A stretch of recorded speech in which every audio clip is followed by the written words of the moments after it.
함께 한 목소리로 합독합니다. 롯이 아브라함을 떠난 후에 여호와께서 아브라함에게 이르시되 너는 눈을 들어 너 있는 곳에서 북쪽과 남쪽 그리고 동쪽과 서쪽을 바라보라. 보이는 땅을 내가 너와 내 자손에게 주리니 영원히 이르리라. 내가 내 자손이 땅에 티끌 같게 하리니 사람이 땅의 티끌을 능히 셀 수 있을진데 내 자손도 세리라. 너는 일어나 그 땅을 종과 횡으로 두루 다녀보라. 내가 그것을 네게 주리라. 이에 아브라함이 장막을 옮겨 헤브론에 있는 마므레 상수리 수풀에 이르러 거주하며 거기서 여호와를 위하여 제단을 쌓았더라. 아멘. 우리 충만교회 2020년 하나님과 친해지자, 하나님과 친하자라는 말씀을 주셨고, 또 계속 우리 본부 말씀을 통하여서도 단을 쌓아라. 어제 우리 화요 집회에서도 계속 단을 쌓아라 말씀하셨습니다.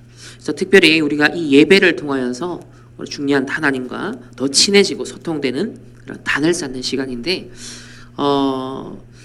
이 믿음의 조상으로 알려지는 아브라함이 인생의 가장 중요한 지금 전환점을 오늘 본문에서 확인합니다. 진정한 아브라함의 그 믿음의 조상으로서 참 시작이 되어지는 오늘 그 장면이 말씀인데요. 그래서 우리 계속 믿음으로 말미암아 살리라라고 하셨기 때문에 그 믿음의 조상으로 잘 알려져 있는 우리 아브라함을 통하여서 오늘 제목을 믿음의 단을 쌓는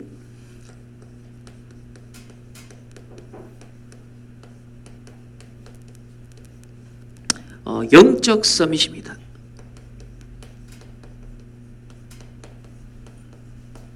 계속 렘넌트들에게도 영적 서밋 타임을 가져라. 이번 겨울에 지금 계속 선포되는 메시지의 가장 실천적인 핵심은 뭡니까? 영적 서밋 타임을 반드시 가져라. 그 말씀을 주시거든요. 우리 하나님과 친해지자. 또 우리가 단을 쌓자. 자, 이런 모든 것들이 결국은 영적 서밋에 우리가 이룰 수 있는 중요한 시스템을 말씀하고 있습니다. 사실 이번 주 우리 강단에서 믿음의 신주를 했습니다. 각 가정과 가문에 또 여러분의 현장에 학교에 직장에 한 사람이 파수꾼이고 전도자라는 건 믿음의 신주라는 거죠. 그 현장의 가장 중앙의 기둥과 같은 그런 존재거든요. 그래서 그게 바로 영적 서밋이다. 먼저 첫 번째로 우리 아브라함의 인생 여정을 조금 살펴보겠습니다.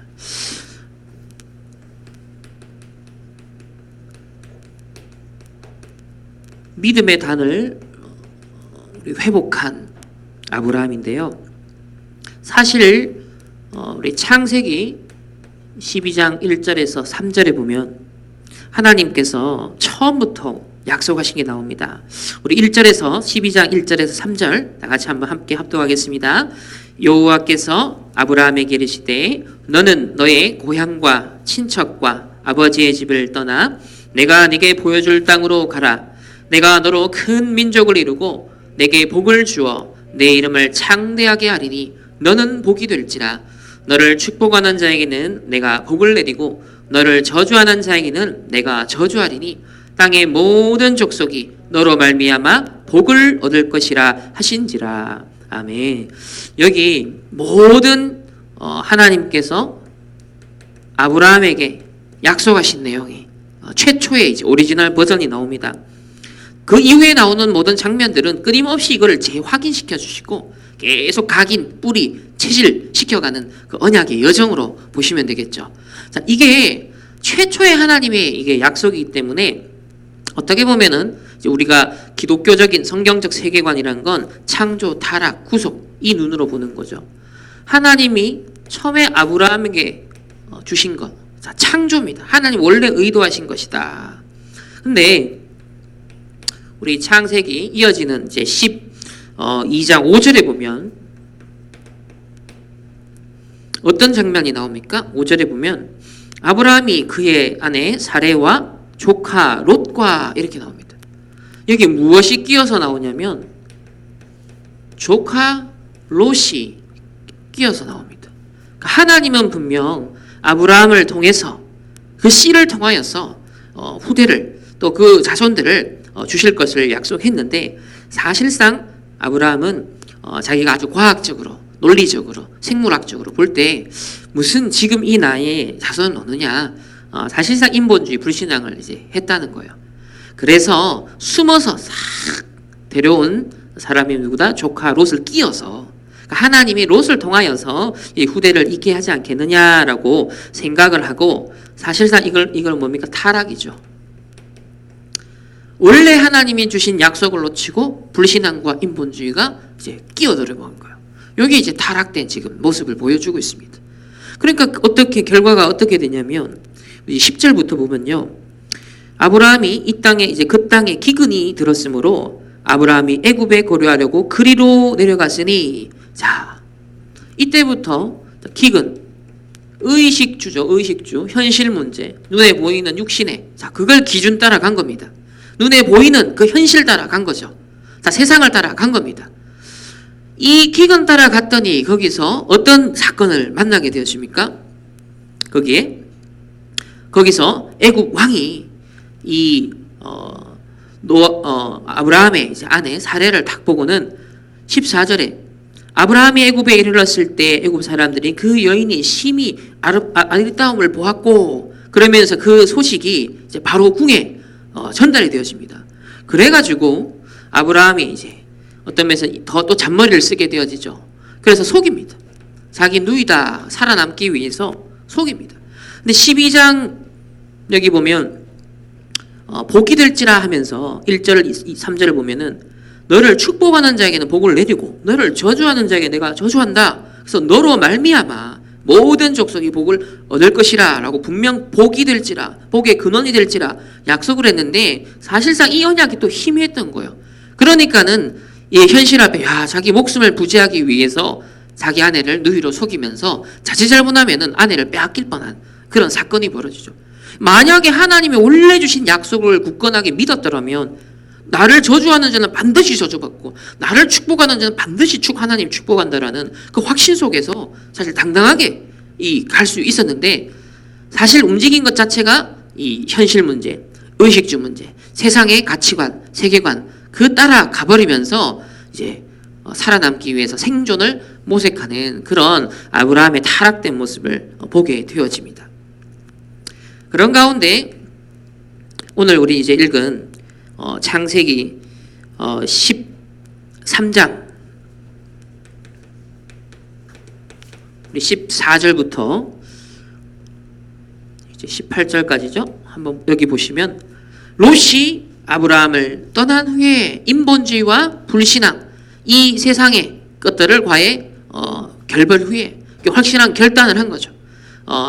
다니엘이 뜻을 정하여 한 것과 같은 그런 지금 뜻을 정한 것입니다. 그 말은 하나님이 원래 주신 약속을 회복했다라는 겁니다. 그렇지. 하나님이 약속 주시고 나와 함께 하신다. 다 했는데 그 결단을 딱 하게 된 장면이 나오죠. 그런 가운데 쭉 보면 동서 또 남과 북으로 종과 횡으로 두루 다니는 그 모든 땅을 너와 내 자손에게 주겠다. 땅 그리고 너와 내 후손 처음부터 주신 그 약속을 다시 상기시키면서 다시 각인시키고 뿌리 내리면서 언약을 회복하는 원래의 상태를 회복하는 그러니 뭡니까? 구속이죠. 구속. 창조, 타락, 구속. 이게 성경 전체 역사의 흐름이기도 합니다. 하나님이 창조하시고 인류가 타락하면서 결국 메시아 그리스도를 보내겠다. 그리고 다시 메시아가 그리스도께서 재림주로 오실 것이다 해서 크게 보면 이 인류의 역사도 구속의 역사, 구속사로 진행이 현재 되고 있습니다. 그런 가운데 이 창조, 타락, 구속이라는 성경적인 세계관은 우리 개인의 한 인생을 돌아볼 때도 순간순간 적용돼요. 예를 들면 이번 주 강단을 통해 하나님이 약속을 하셨습니다. 이번 올해 원단 말씀을 주셨습니다. 이 약속이죠. 하나님이 분명 약속하시고 하나님 분명 이루실 거라고 주신 말씀이 있습니다. 그럼 이게 오리지널한 부분인데 또 우리가 한 주를 살고 또 우리가 한 해를 살아가는 중에 언약이 희미해지면요. 놓치면 어떻게 된다? 사실상 이 타락 상태가 됩니다. 세상 기준 들어옵니다. 불신앙 기준.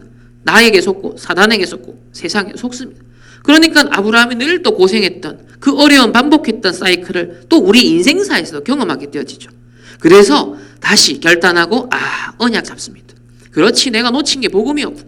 원래 하나님 약속한 게 있는 걸 내가 이걸 또 놓쳤구나, 속았구나 라고 하면서 결단하고 단을 쌓고, 그러면서 모든 불신앙 버리면서 회복하는 거죠. 그러니까 이렇게 창조, 타락, 구속이라는 이 틀은 우리 개인의 인생의 언약의 여정에도 순간순간 점검을 하게 하는 그런 하나의 관점입니다. 자, 이런 아브라함의 사례를 우리가 확인을 했습니다.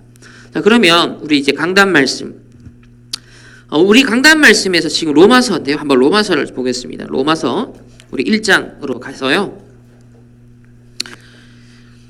지금 이 로마서는 지금 바울이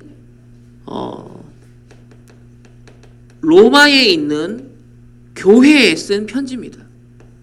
로마에 있는 성도들에게 보낸 편지입니다. 그리고 이 1장은 이제 서문이죠. 인사를 하면서 내가 이 편지를 왜 썼는지, 이게 지금 16장에 이르는 굉장히 긴 분량의 편지예요. 상당히 긴 편지죠.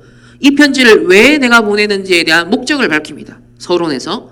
그게 우리가 지금 읽고 있는 1장의 내용인데, 왜 보내느냐?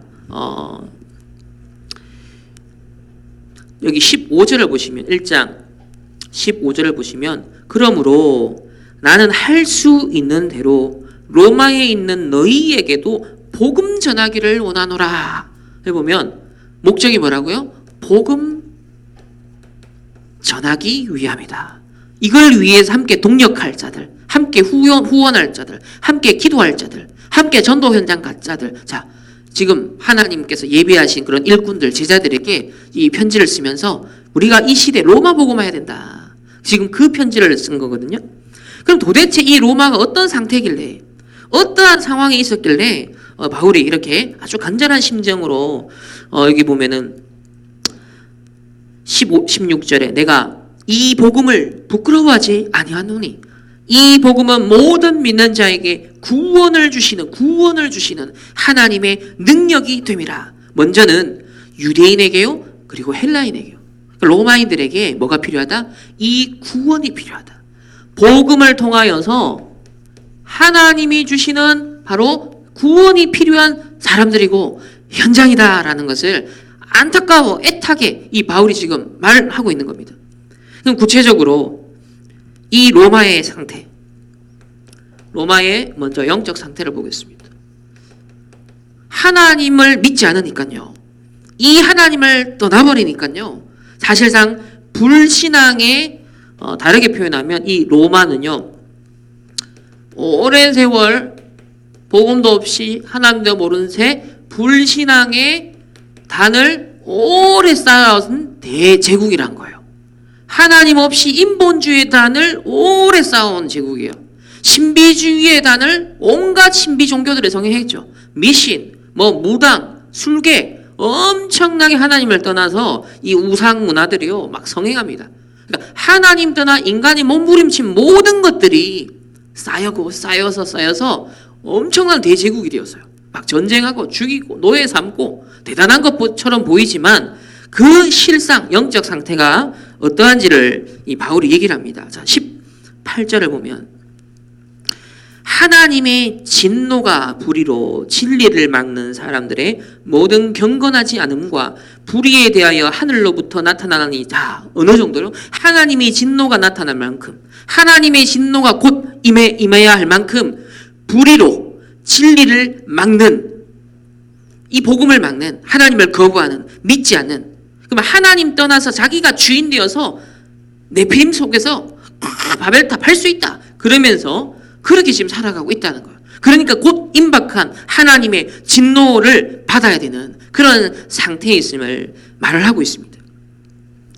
또 20절을 보니까 20절에 창세로부터 그의 보이지 아니한 것들 곧 그의 영원하신 능력과 신성이 그가 만드신 만물에게 분명히 보여 알려졌나니 그러므로 그들이 핑계하지 못할 거다. 분명 하나님이 자연 만물을 통하여서도 하나님을 계시하시고 알리시는데 그 모든 일반 언종도 거부하고 사실 하나님을 떠난 그 상태를 더 강화시켜가고 더 창세기 3장, 6장, 11장을 각인 뿌리 체질시켜 나가는데 교만했던 이 로마의 상태를 말합니다. 그런 가운데 25절을 보면 이는 그들이 하나님의 진리를 이제는 거짓 것으로 바꾸어 피조물을 조물주보다 더 경배하고 오늘날 일어나는 지금 상황이죠. 섬김이라 주는 영원히 찬송할 이시다. 영원히 찬송의 대상이 되시는 이 조물주 하나님을 경배하고 예배해야 되는데 이 하나님의 진리를 거짓 것으로 바꿔버렸다 했습니다. 그런 가운데 22절도 보면요. 22절에 보면 스스로 지혜 있다 하나 어리석게 되어 썩어지지 아니하는 하나님의 영광을 썩어질 사람과 새와 짐승과 기어다니는 동물 모양의 우상으로 바꾸었다. 그러니까 하나님 조물주 이 피조물보다 하나님을 섬겨야 되는데 경배해야 되는데 이제는 우상 숭배에 빠진. 그러니까 하나님을 떠나서 하나님이 가장 제일 싫어하는 게 뭡니까? 우상 숭배죠. 10계명에도 보면은 하나님을 대신에 다른 것 섬기는 걸 가장 금지했지 않습니까? 이게 지금 로마의 영적 가장 상태가 되었습니다. 자, 그러면 이 영적인 상태의 결과로 사람들이 반드시 정신과 마음이 병듭니다. 무너집니다. 황폐합니다. 이 마음의 상태를 보시면 21절에 보면 하나님을 알되 하나님을 영화롭게도 하지 아니하며 감사하지도 아니하고 오히려 그 생각이 허망하여지고 생각이요 허망해지고요 마음이요 미련하여 어두워졌다 그랬습니다. 정신과 마음이 완전 황폐합니다. 오늘날도 똑같지 않습니까? 오늘날 우리 렘넌트 어린아이들이나 우리 어른들이나 점점 세상의 많은 문화 속에 사상 속에 또 상처 속에 또 많은 가정 가문의 배경 속에 사단의 공격 속에 무너지고 공격당하고 황폐되어가는 지금 그 상황을 2000년 전에 로마도 똑같이 그렇다라는 걸 이 바울이 얘기를 하고 있습니다. 그렇게 되니까요 28절 한번 볼까요? 28절을 보면 또한 그들이 마음의 정신 상태 마음의 상태를 보면 하나님 두기를 이제 싫어하며 하나님께서 그들을 그 상실한 마음. 지금 오늘날 사람들의 마음이 전부 다 뭐예요? 비어 있습니다. 뭔가 결핍되어 있습니다. 뭔가 상실되어 있어요. 빈집에 귀신이요 7배 강하게 들어간다 했잖아요. 끊임없는 이 악순환이요. 자기를 가리고 채우는데 끊임없이 뭐예요? 무화과 나뭇잎으로 치마를 만들어 임시방편적으로 하나님을 떠난 이 아담과 하와가 처음에 인본주의 썼던 것처럼 끊임없이 뭘로 채웁니다. 끊임없이 뭘 합니다. 그런데요 만족이 없어요. 이 상실한 마음 그대로 그냥 흘러가는 거예요. 그러니까 결과적으로 보면 어떻게 됩니까?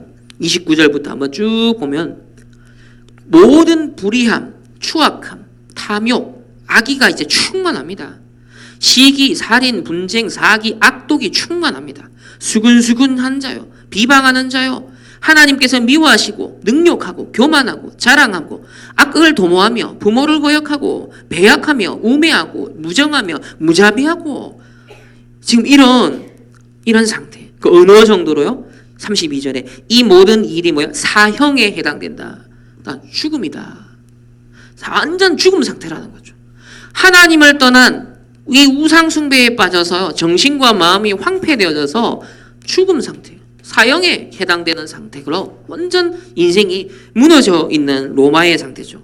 겉으로 보기에는요 빵과 서커스로 말하는 거죠. 화려한 조금 육신적인 배불림을 주면서 화려한 막 사람 죽이면서 막 경기 글라디에이터 영화 보셨죠? 사람 막 죽이는 막 그런 동물에 물어뜯기고 막 이런 스포츠를 막 즐기면서요 얼마나 많은 타락의 극을 달렸습니까? 그런 가운데 그 32절 끝에 보면요. 이제 이런 짓을 자기들만 행할 뿐 아니라 그런 일을 행하는 자들을 옳다. 그러니까 내만 나쁜 짓 하고 저 사람이 안 하면 내만 양심의 가책을 느끼고 내만 눌리니까 저 사람이 하는 것도 옳다. 그러니까 결국 자기 합리화죠. 그러니까 성과 악도 없이 기준도 없이 하나님이 원하시는 게 뭔지도 모르고 사단이 속이는 게 뭔지도 모르고 그냥 나를 가리기 위해서 포장하기 위해서 저것도 옳다라고 하는 거예요. 그러니까 오늘날 시대에 뭡니까? 절대 기준이 없다. 절대 진리가 없다. 다 상대적이다. 모든 것이 옳다. 지금 똑같이 시대의 정신이 그래 흘러가지 않습니까? 그 결과 이제 육신에도 나타나죠. 자, 이 육신의 상태가 어떻게 해야 되냐면 24절을 보시면 그러므로 하나님께서 그들의 마음의 정욕대로 더러움에 내버려 두사 그들의 몸을 서로 욕되게 하셨으니 뭡니까? 이제 동성애가 한 예를 들어서 지금 이제 동성애가 나타나는 거죠. 동성애로 나타나면서 이제 서로 욕되겠다. 이제 에이즈. 결국은 몸이 서로 욕되게 되는. 26절에 이 때문에 하나님께서 그들을 부끄러운 욕심에 내버려 두사 그들의 여자들도 이제 뭐예요? 여자들도 순리대로 이제 오늘날 여자 레즈비언이죠. 여자들끼리도 동성애를 하는 거예요. 그럼 27절에도 보면 남자들도 순리대로 여자 쓰기를 버리고 서로 향하여 음욕이 부릴 듯하며 남자와 남자가 더불어 부끄러운 일을 하여 그들의 그릇 때문에 상당한 보응을 받았다. 이게 뭡니까? 보응을 받았다. 이제 지금으로 말하면 에이즈 같은 거죠. 결국은 여러 가지 이제 면역력이 막 무너지면서 인생이 완전 이제 황폐해집니다. 이렇게 영적으로 영혼이 잘된 같이 범사가 되고 내가 강건하기를 원한다는 성경의 웰빙의 그 원리를 거꾸로 보면 하나님을 떠나 주인을 잃어버리고 사단의 우상에 끌려가니까요.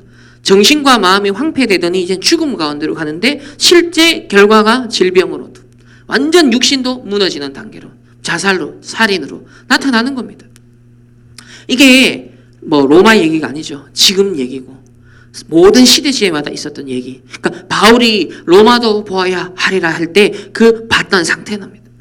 지금 똑같지 않습니까? 점점 이런 시대에 가까워져 가고 있죠.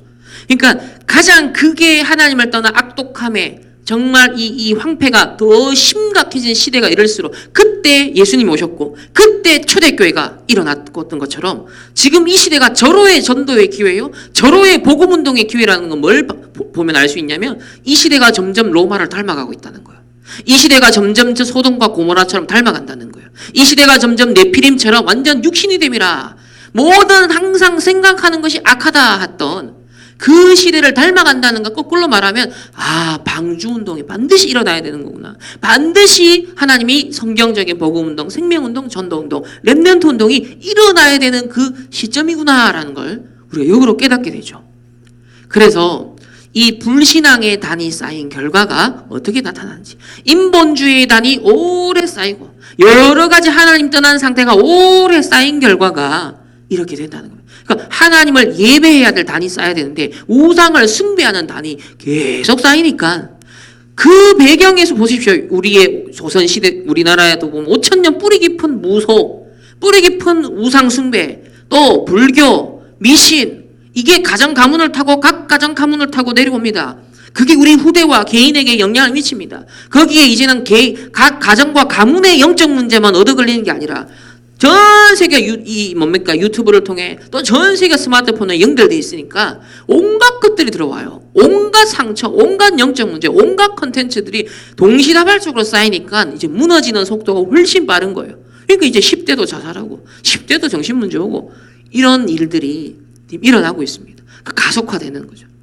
이때 로마서를 바울이 그 로마 교회를 향해 썼던 것처럼 하나님이 이 다락방 전도운동을 30년 전에 또 렘넌트 운동 20년 전에 시작하셔서 이거 하겠다는 거죠. 마치 바울이 로마서를 딱 쓴 것처럼 하나님이 전도자 류 목사님을 또 우리 충만교회를 불러가지고 이 일을 내가 행하리라 그 얘기를 지금 하고 있습니다.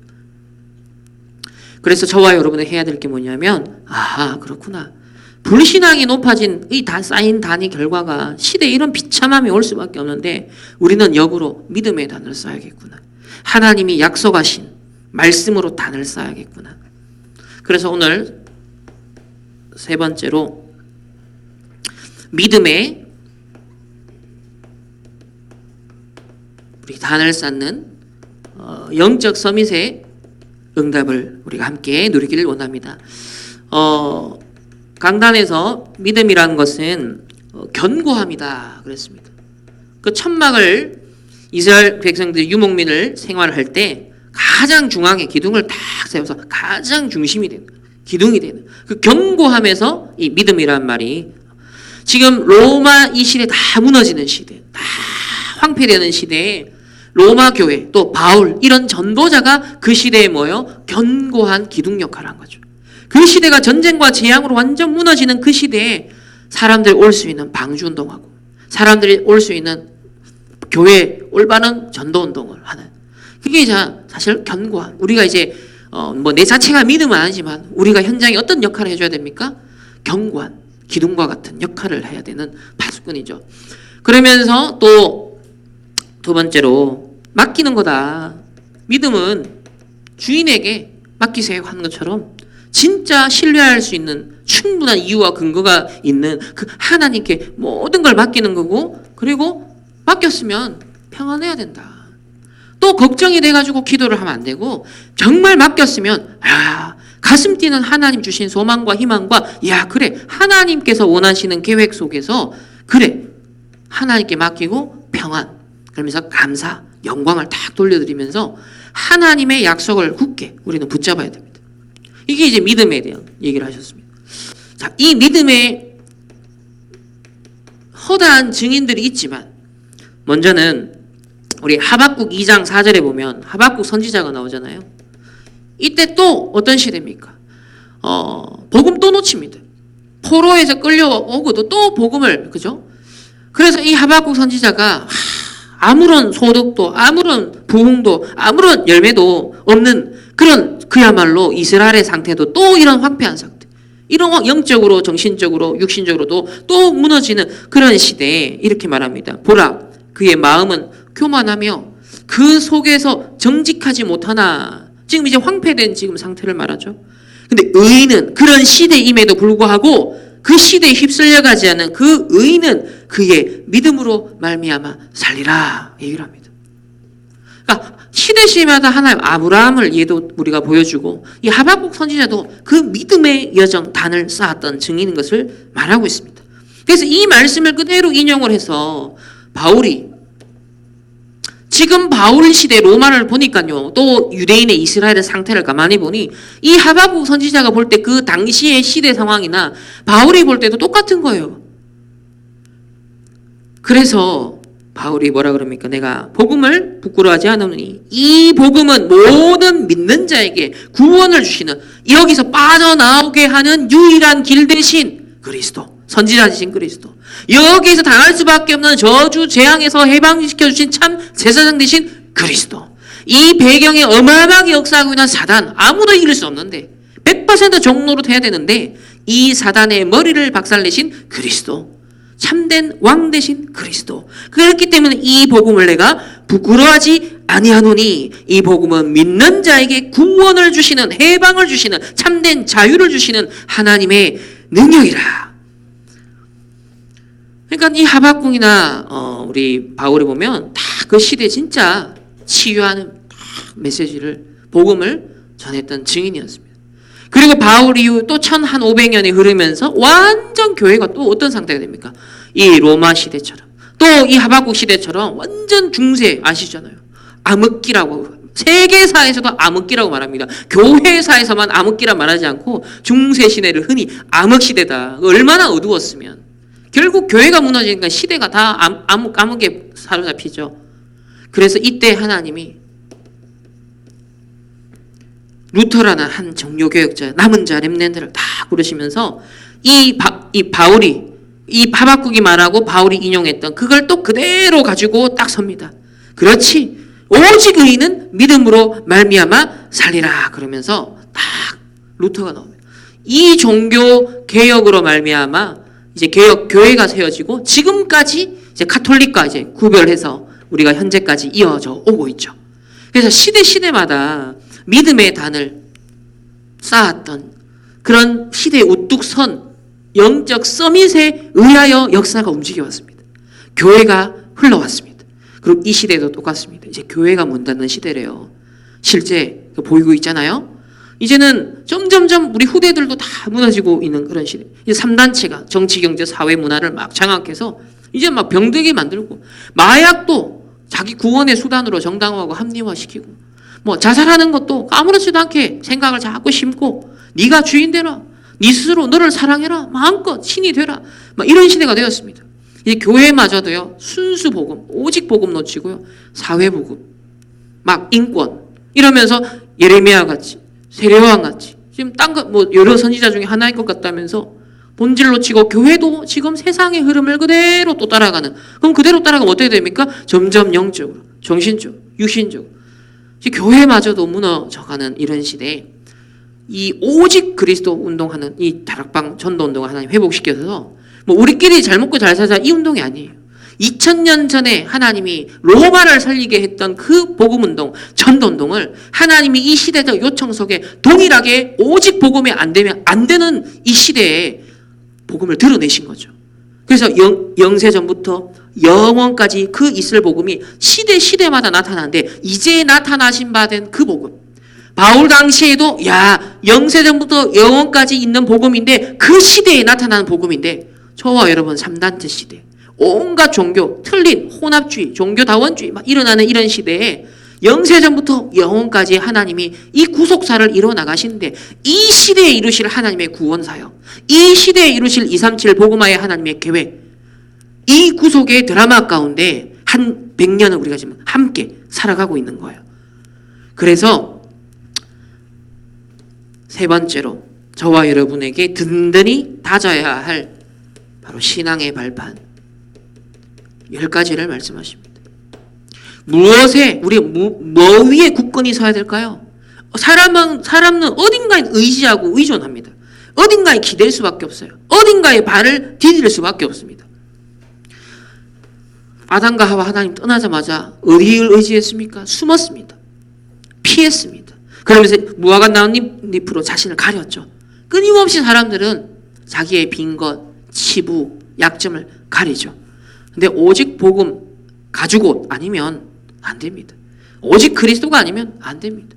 그래서 복음 위에 이 신앙 고백, 주는 그리스도시요 살아계신 하나님의 아들이시다라는 이 신앙 고백 위에, 반석 위에 내 교회를 세운다 하신 것처럼 이 복음 위에 우리에게 주신 이 10가지 든든한 믿음의 발판, 아무리 믿어도 지나치지 않는, 아무리 믿어도 사용해도 닳지 않는 발판, 이 위에 우리가 굳건히 서야겠습니다. 자, 첫 번째, 하나님의 절대 주권을 믿습니다.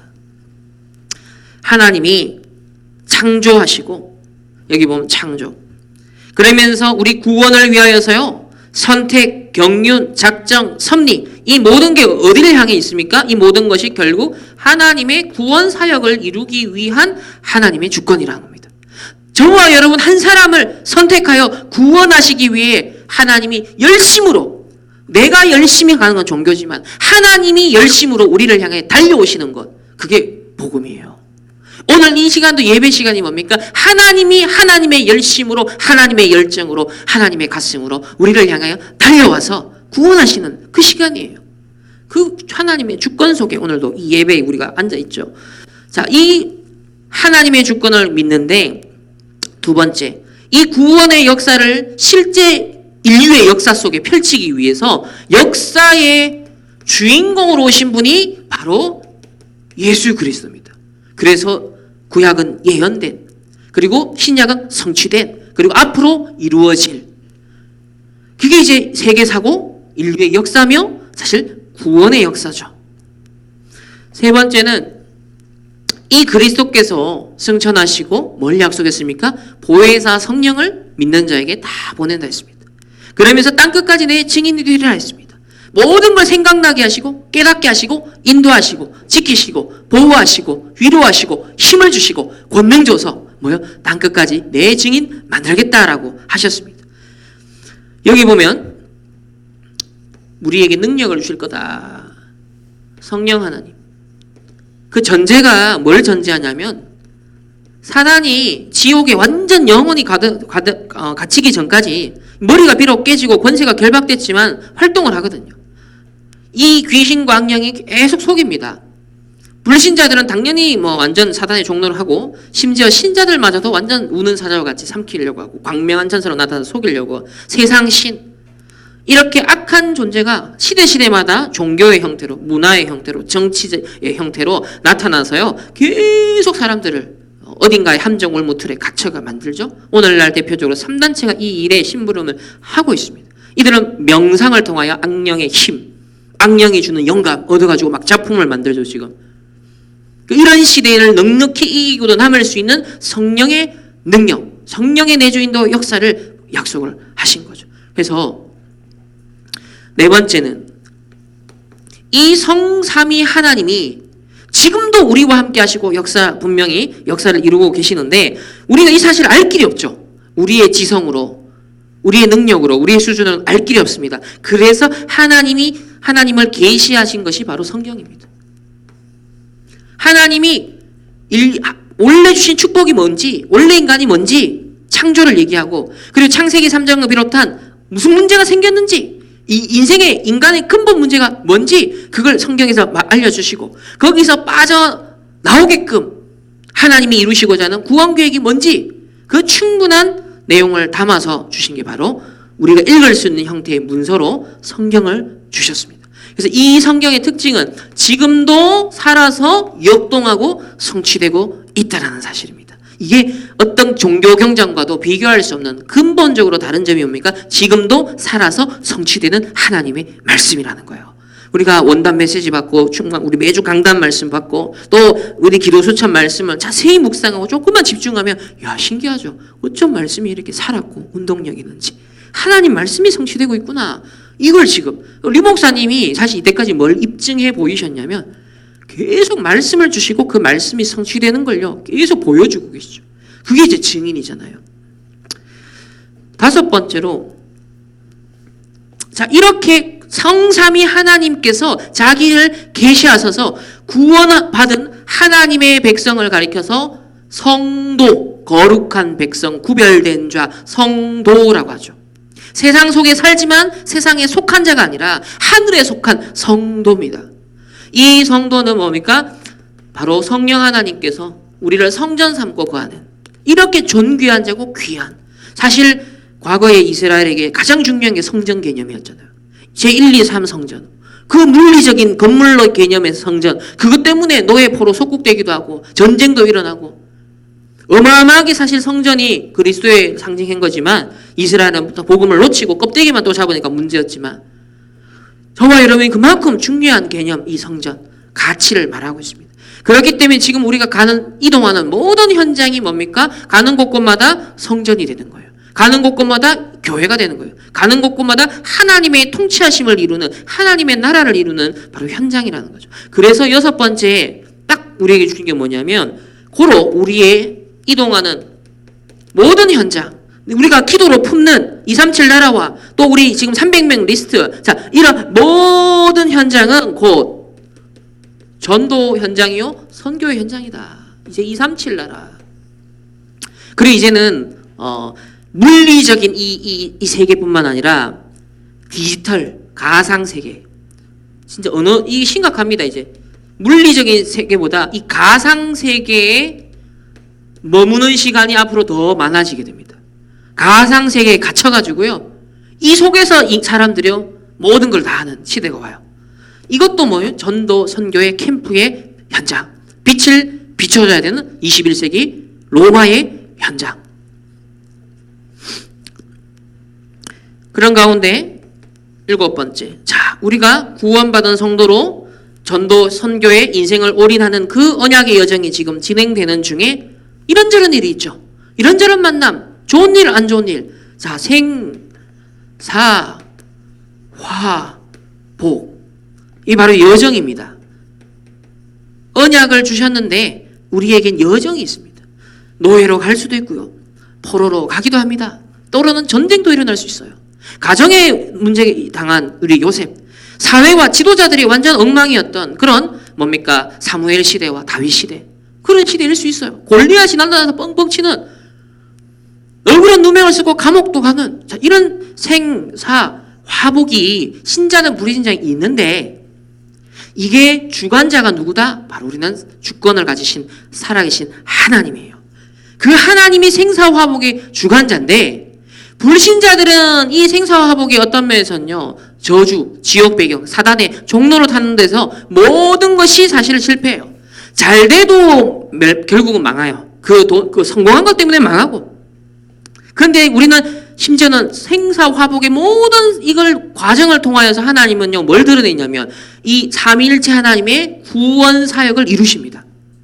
그러면서 성경에서 예언된 하나님의 그 말씀을요, 지금도 성취시켜 나가는, 그러면서 우리 성도들이 가는 모든 현장에 하나님은 전도 선교 일을 이루시는데 생사화복이라는 과정이 있는 거예요.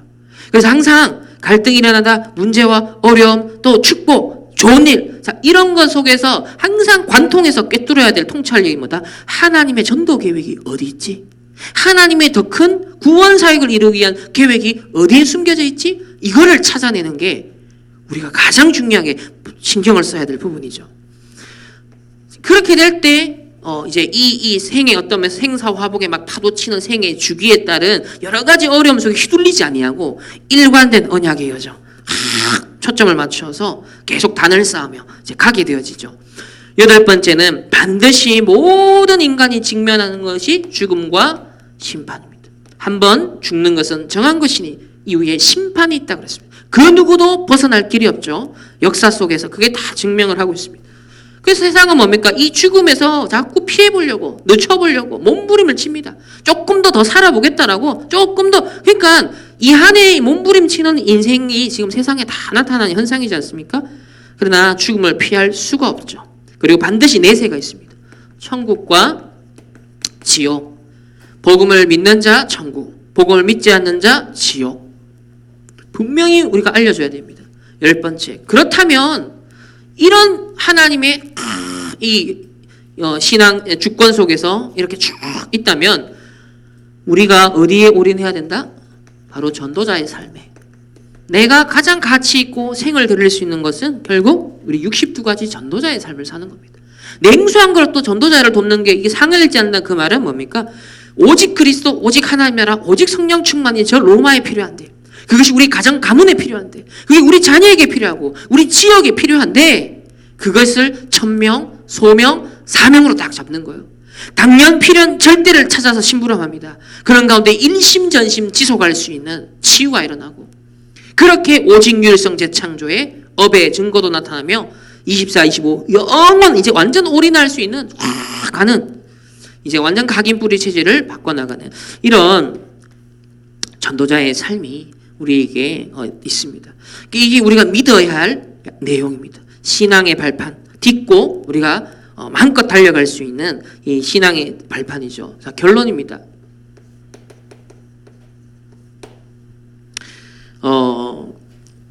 저와 여러분을 믿음의 신주로 부르셨다 했습니다. 다른 말로 영적 서밋으로 하나님이 우리를 부르셨습니다. 특별히 이제 이번 주 설 명절 가정 가문 캠프의 현장, 그 시간표가 있습니다. 여기에 뭐냐면 주역이다. 이 가정 가문 복음화에 흑암을 무너뜨리고 저주 재앙을 끊어내며 지옥 배경을 천국 배경으로 뒤집어 줄 수 있는 그 믿음의 신주로 하나님이 저와 여러분을 부르신 줄 믿으시길 바랍니다. 그래서 가정 가문의 영적 서밋으로 하나님이 나를 우뚝 세우시는구나. 그 중심 기둥으로 하나님 나를 세우셨구나. 하나님 우리를 선택하여 전도자로 부르셨습니다. 그래서 해야 될 일이 뭐냐면, 첫 번째로 로마서 16장 20절에 뭐라고 그랬죠? 사단을 너희 발 아래에 무릎 꿇게 해라.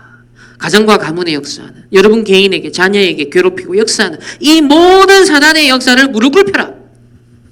그 주역으로 하나님 나를 파수꾼으로 전도자로 부르셨구나. 두 번째, 로마서 16장 25절 27절에 영세전부터 영혼까지 있는데 그 시대마다 이제 나타나는 비밀이 있는데, 이걸 우리 렘넌트 운동, 후대들을 살린 가정 가문에, 여러분 가정 가문에 또 친척 일가 친척에 후대를 잡으십시오.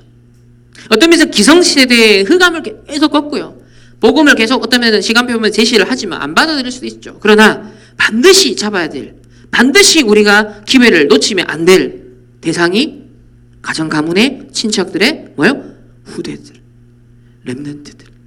그 후대들을 놓고 기도하고 어떤 면에서 그 아이들의 마음을 얻어야 되고, 그 아이들을 품고 기도 배경이 되어줘야 되고, 기회를 보고 용돈도 주고 복음도 전해주고, 자, 이런 렘넌트를 살려내는 그런 가정 가문의 믿음의 신주, 영적 서밋 되시기를 예수님의 이름으로 축원합니다.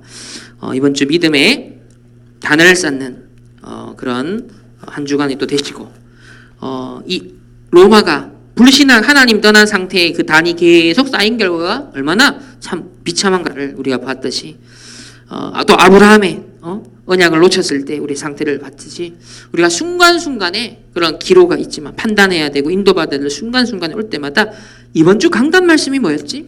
오늘 내 말씀이 뭐였지? 오늘 원단의 말씀이 뭐였지? 그걸 질문할 때 하나님과 통합니다. 하나님과 가까워집니다. 그러면 인도를 받게 됩니다. 그러면 하나님의 계획을 발견합니다. 그때 하나님이 내주신 미션이 천명, 소명, 사명으로 붙잡혀집니다. 이런 믿음의 단을 쌓는 영적 서밋의 축복을 누리시는 우리 모든 성도님들 렘넌트들 되시기를 예수님의 이름으로 축원합니다.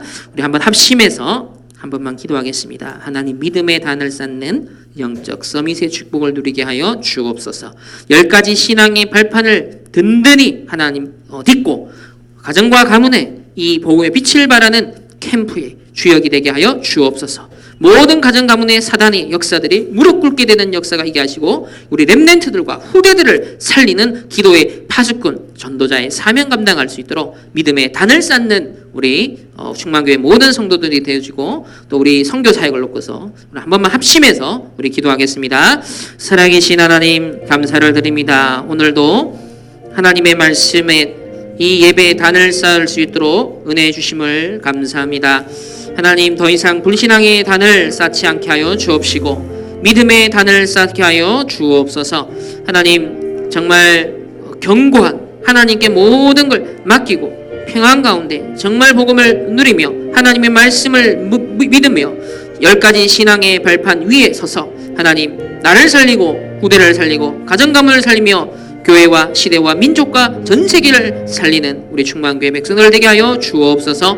하나님의 주권을 믿으며 역사의 주인공 되신 그리스도를 믿으며 성령 하나님의 내주인도 역사와 충만하심을 누리며 또 하나님의 성취되는 언약의 말씀을 믿으며 지금도 하나님이 나와 함께 하시며 나를 성전 삼고 나를 책임지시고 가장 가치 있는 인생 살게 하신 걸 믿으며 나의 모든 현장이 모든 만남이 모든 사건이 전도 선교의 시간표임을 보며 생사화복의 주관자의 언약의 여정을 누리며 죽음과 심판의 분명한 천국 지옥의 내세를 믿으며 하나님 이제 남은 인생 오직 전도자의 삶을 사는 결단하는 하나님 앞에 단을 쌓는 주의 백성들 될 수 있도록 축복하사 믿음의 신주로 영적 서밋으로 가정 가문과 렘넌트를 후대를 살리는 모든 주의 백성들 될 수 있도록 축복하시며 저 선교사의 현장 위에도 동일한 하나님의 역사가 있게 하여 주옵소서.